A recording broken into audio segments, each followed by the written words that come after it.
I've got so good at it that when you are around me, you can't really tell I'm autistic unless you're around me enough.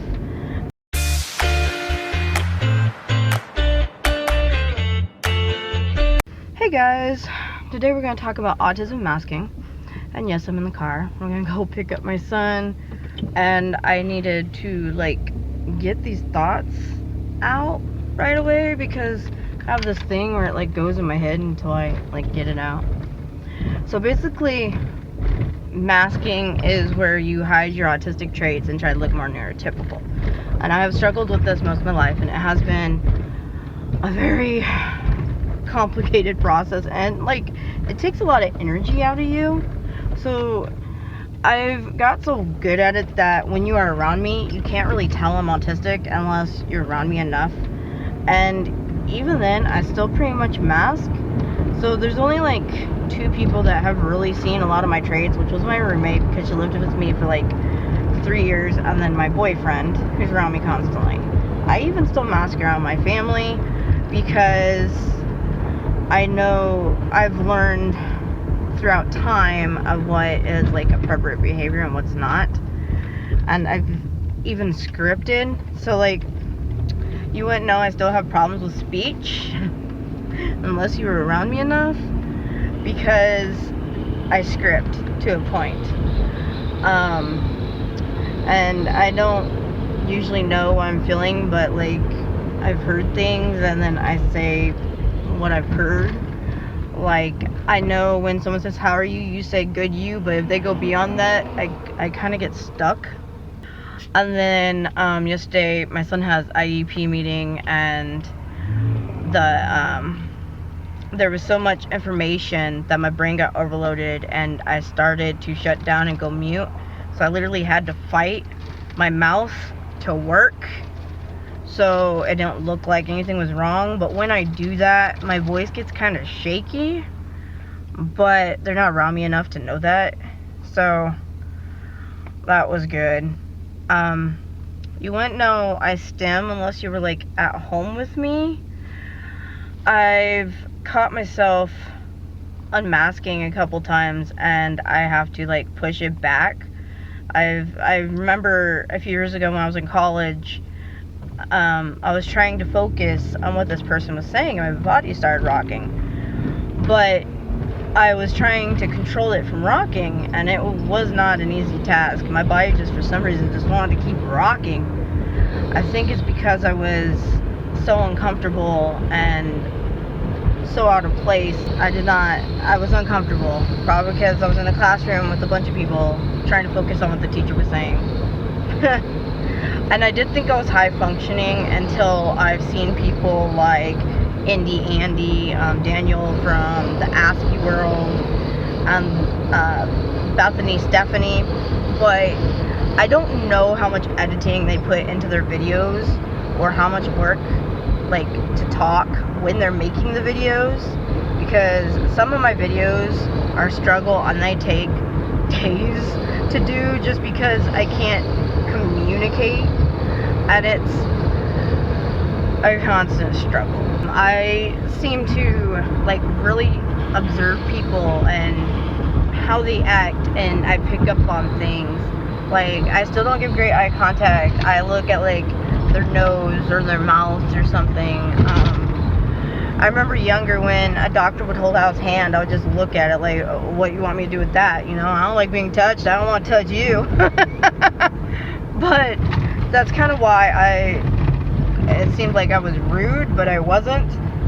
I eventually pushed myself to shake somebody's hand, but even now, if someone just randomly puts their hand out, I'll look at it for a second before I shake it, because I'm trying to process what I'm supposed to do, because I really, really, really, really don't want to shake your hand.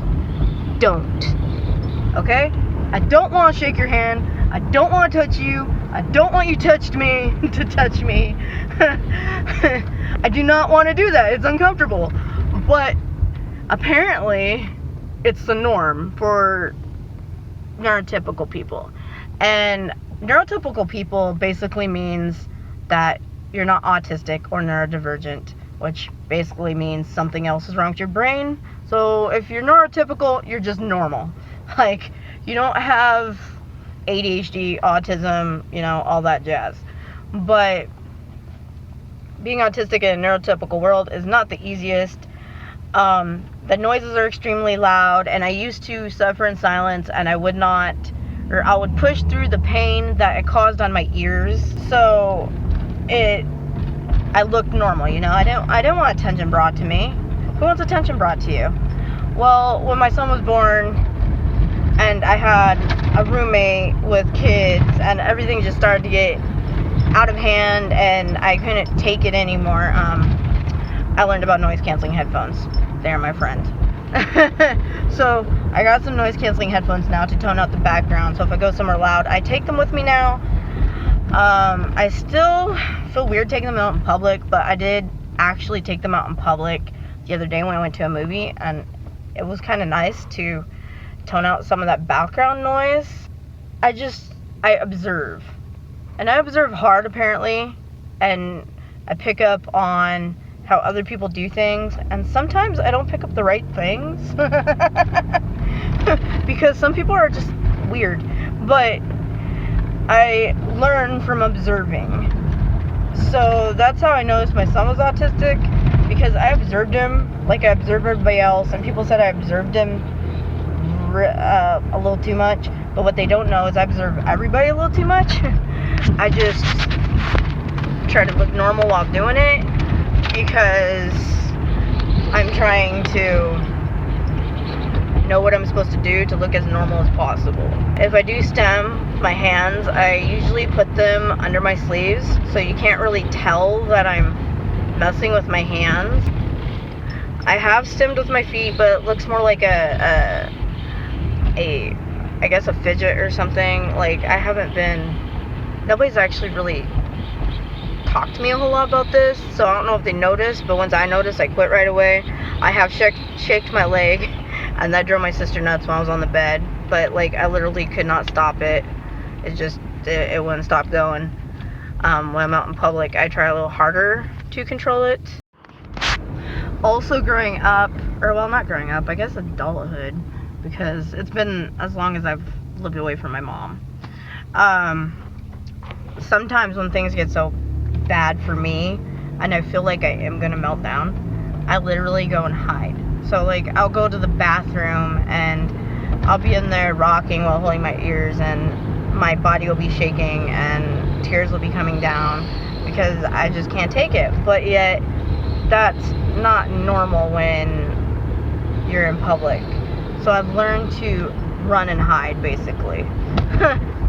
And not have attention brought to my way.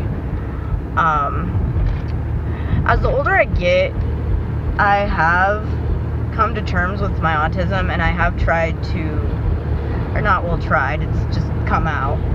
I've started unmasking in little bits, but I don't know if the mask will ever fully come off, because I know that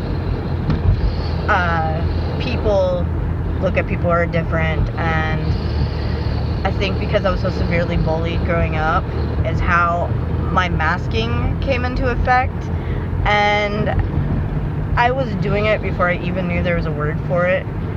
I just knew I was hiding my traits and my quirks, and I just didn't want to be bothered. Even to this day, I'm vulnerable to bullying, so I do have a lot of problems with people and socialization, but I do hide a lot, and I do mask a lot, so it's not really easy for you to tell I'm autistic, and I like to keep it that way because I don't want any problems with people. But sometimes I'm not thinking and things come out, because my boyfriend seems to be my comfort place, and when I'm out in public with him, shit just gets real. So it does. I try to put that on hold. I'd like to know if you're an autistic adult and about your masking experience and how that has put a toll on your mental health and what it's like for you. for me has been a struggle, and it has been mentally draining, and it's been very hard to look normal, but I've been doing a pretty good job, I'd say. I hope this video made sense. I hope you got information from this. I'll answer any questions that you may have the best I can. And until next time, bye guys.